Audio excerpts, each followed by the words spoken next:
keep doing what you like. First, it has to be a passion. Next, you have to really keep yourself focused, keep yourself consistent, but most of all, be yourself. Hello, ciao. Some of you might already know me. My name is Riza Sripetchvandee. I am the host of Chow Coffee and Tea YouTube channel, originally from the Philippines, born and raised. I left Philippines when I was 20 years old, and I've been living in Thailand since. That means I'm about 25, so I've been in Thailand 15 years.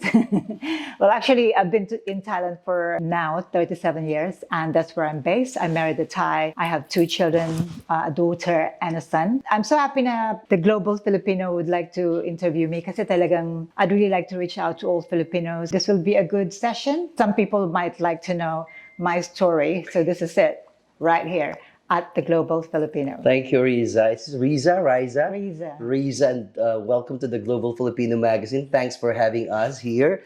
Maraming salamat kagad sa'yo sa pagpapaunlak ng interview na to. And we are very motivated kagad because yung mga kwento ng Filipinos like you, like what you do, will inspire our audience right now. So, our first question is, can you share with us your journey from a simple life before this kind of life that you are living right now, becoming a successful business owner, operating Chow Coffee and Tea in Thailand? well, my story is very simple. I was born in Manila. Tapos, I moved to San Jose, Mindoro. Doon ako lumaki sa San Jose. I did my grade school until high school sa San Jose. Very simple life talaga kami. So I grew up with my grandmother. My mom moved to Manila. Kasi when we were talking off cam, parang dami mo nang pinupuntahan. Is it your really aspiration to really travel when you were still small? You know, traveling is for me, it just became natural. Kasi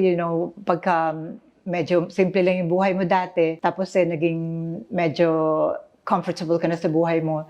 So you really want to see the world. Tapos I've traveled all over, motivated by a story that gusto ko i-share sa lahat. Kasi when I was in school, elementary, meron kaming parang session na you have to name countries. Ganun ba? Then everyone, there were 40 of us sa klase. Tapos sabi niya, nabanggit na lahat yung country. So I'm like, number 40. I didn't know what other country. I said the country and I pronounced it wrong. So everyone said, all the countries. And I'm like, W. So I said Wales. I didn't say Wales. I said Wallace. Okay. And everyone was teasing me, like saying, na-identify na sa'yo yung Wallace na yan, Wallace instead But of have you Wales. been to Wales?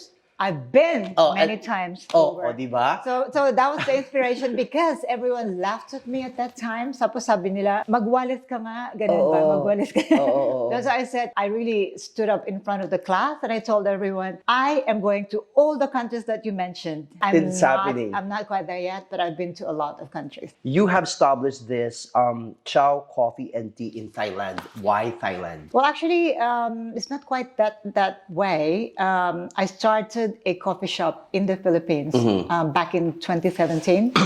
The purpose of that was to help my mom, to give her something to do because nasa Thailand na kasi ako talaga. My businesses actually are quite vast. I started as a production management because I graduated from industrial engineering. So I did production management, teaching production management in university in Bangkok. Because I left Philippines immediately pagka-graduate ko ba. So I left Philippines. And then after that, I did my master's degree in computing. So I became IT specialist sa international banks sa Thailand, Standard Chartered Bank. So during that time, Riza, wala kang plano to stay and create your life in the Philippines? Your intention is really to travel abroad and create a life? To move out of the country, yes, at that time. I think that was everyone's aspirations at the time. I mean, nowadays, I would say, Philippines is a really great place to stay. But dahil lang tagal-tagal ko na doon, so I'm almost like a visitor. I always enjoy going back. Pero talagang yun na nga, so abroad na talaga. Tapos I started working in this international bank and they kept sending me overseas because I did computer installations in Dubai, especially UK because Standard Chartered Bank, Hong Kong, all of these places. Tapos yun na, I really liked traveling. After that, I started my own international school. Ano yung mga businesses na yan that you have established? Yeah. Nung nagkaanak ako, I wanted to get them to an international school. Then I realized, why not start my own school for my children? So I started a British international school in Thailand. It's called Bromsgrove International School. From early years, kindergarten hanggang high school. So that's UK-based. It is like the parent school sa England. So I kept traveling to the UK, and then when my kids graduated from school, I sold the school. Yeah, and then... So saan mo makikita itong coffee? Saan mo makikita ito sa Thailand lang? Did you branch out in... Only in the Philippines, actually. We had 3 branches, but during the pandemic, I couldn't travel anymore back to the Philippines. So I decided to close down the branches, and we moved from retailers to suppliers. Now we supply all over Philippines and the world. During the pandemic, I started this Chow Coffee and Tea channel, and I started with just like 0 subscribers. And to be honest, when I started my YouTube, I haven't watched a single YouTube video. So I said, YouTube, okay, what should I do? So ayun nga, bakit ka paano ka na-engage sa YouTube? Sabi ko, when I started, why I can do this? I can face the camera. Kasi halos lahat, during pandemic period, na-discover nila yung kanilang mga hidden talents, di ba? Some are into cooking, some are into other activities, but you yourself became a YouTuber. Paano ka nag-start? Yeah, so we already have these 3 branches of Philippines ng coffee. Then I realized I should be better off as supplying. And sabi ko, I have to help Filipinos, because somehow when I went there, it's like 2017, 6 years ago, the coffee industry is not yet mature. So I wanted to help Filipinos, educate them about this. I have been a teacher, so I thought I could teach on YouTube, right? Sabi ng anak ko, sabi niya sa akin. Sabi niya, Mom, what's your target? Sabi ko, I just want to reach 10,000 subscribers and I'll be happy, right? And then she told me na, it's so hard, mahirap talaga yan. Mahirap is an organic growth, diba? Sabi niya, you cannot pay anyone to make it grow. I think she was just trying to manage my expectations. She didn't want me to be disappointed at some point in the future if I don't reach my target. And then I reached 10,000 within about 3 months. And I was like, wow. And then she was like, Mom, I think it took me 2 years. I got my plaque, my YouTube plaque for 100,000 subscribers. And then... What do you think sa dami ng gumagawa ng content, sa dami ng mga aspiring na magkameron din sila ng ganyang YouTube, at ang hirap ng stepping stones papunta sa taas? What do you think is your specialty or your formula? Why your videos are being viewed by this audience? Right. I think the key to that is really trying to find out what people need. What are they looking for? What can make you different, but not so different that people can actually relate to you. I ended up being a natural teacher. At first, talagang mahirap pumarap sa camera, Correct. Even at the beginning when the lights are really blinding me, I kept blinking my eyes and all that. Then you get used to it. So you just keep doing what you like. First, it has to be a passion. Next, you have to really keep yourself focused. Keep yourself consistent, but most of all, be yourself. How many percentage of your time do you indulge in creating videos? For my content, I usually publish twice a week. Every 3 days, I post a video. But these days when I'm traveling, because I've just been to Europe, this time is a month. Every year I do that. 5 weeks, 4 weeks, I go out of the country, just travel. And I do that video once a week. Okay. So I make sometimes 3 videos in a day, and then I just like... Kapag wala kang ginagawa related sa your YouTube passion mo, or what are the other activities that you do on the side? I like traveling, and I like trekking, I like walking, working out.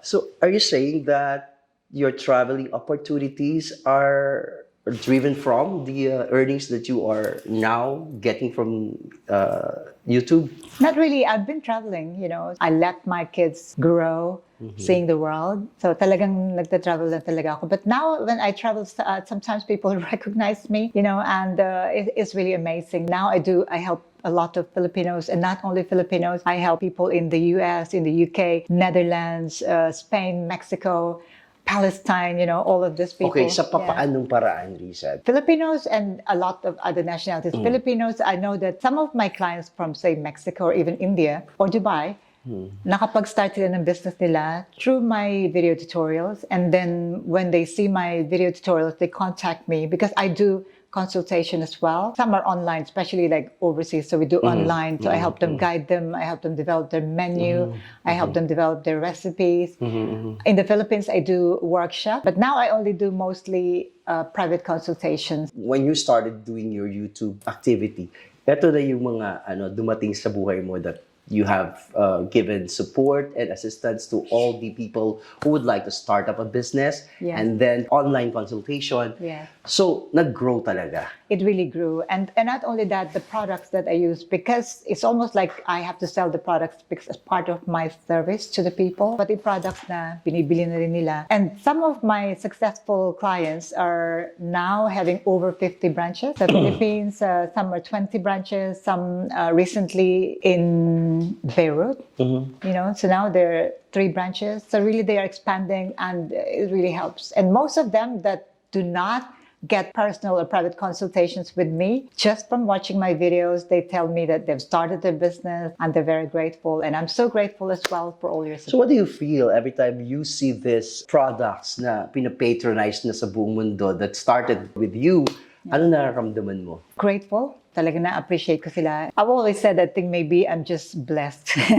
Okay. So, Riza, do you charge this consultation process when someone gets interested in your advice? Hindi ka ba mahal? The sequence of events before YouTube, I was already doing training. Okay. But group training. And I was then charging very low prices, like I think 2,500 pesos for a group of about 10 maximum. And then I said, okay, maybe I could reach out to a lot more people. So nag-YouTube na nga ako, nag-train ako sa YouTube. And then now I only do private consultations, and this is for them to start up their business. And I do charge, it's about $1,000 per consultation. Okay. Sa Filipinos, may special price sila. That's good. Okay. May mga Filipinos ba dito sa Dubai that became your clients? Yes, absolutely. Some of them wanted to start their business here, Abu Dhabi, Dubai. So any products and services, kinakailangan ng ano mo, the strategies that you are given to them. How will they be able to contact you? I have a very responsive group of people sa Facebook, YouTube, they email as well. So Instagram, now it's a lot on Instagram. I don't only do consultation, I also wrote 3 books, two about coffee and one about milk tea. Even just buying my book, they can already start their business. And the book can be quite expensive. You authored 2 books. It's actually 3 books. 3 books. So let's talk about this. If you're planning to start a business and you cannot afford, say, $1,000 for a private one-on-one consultation, they can get my book, which is really very comprehensive. In the Philippines, many have bought the book. Ano siya? I charge. It is 2,500 pesos, $59. So sabi ng iba, mahal, but it is more expensive to start with zero knowledge. Talagang at least you'll be guided in the right direction. Okay. And it's a very well presented book. I wouldn't say very well written. Nice. Lastly, Riza, what message or words of encouragement would you like to share with our fellow Filipinos who dream of making a mark in the business world? Well, first you have to establish your priorities. Starting a business is not as easy as everyone thinks, pero talagang you do something which is aligned with your passion. My passion is education, so I'm like almost there. Establish your priorities, and make sure what you do is what you like or what you love. You cannot say that, oh, okay, that person is into clothing and she's making lots of money. Maybe I should do it as well. But if that is not your passion, I'd say don't go for it. My advice is, if you can, never get a partner. Do it yourself. And once you become established, you can get partners only if they will be a strategic partner, like meron silang contribution. If it's about money, you can't find money. Pwede kang mangutang, pwede kang mag-loan sa bangko. Paano yung mga magkakaibigan na gustong mag-venture, magpapamilya? Do you advise them to share the same business? I think it's best that don't go into a business partnership if it's because of money. If it's your idea, go for it alone. The other person is contributing money, that's not a good enough reason. If they're contributing because they have connections or because they have the marketing power, then do it. But not for money. Money, borrow it. Do not get it from your partner. Ang galing. Thank you so much. We have learned a lot from this interview. And I wish that you create more videos that would help our Filipinos and other nationalities to gain more knowledge about businesses. Thank you, Riza, Absolutely. for dropping by, and we will be seeing you more with more videos to come. Yes, thank you so much for having me. And I wish the Global Filipino success in all the ventures that you have. More power to the Global Filipino.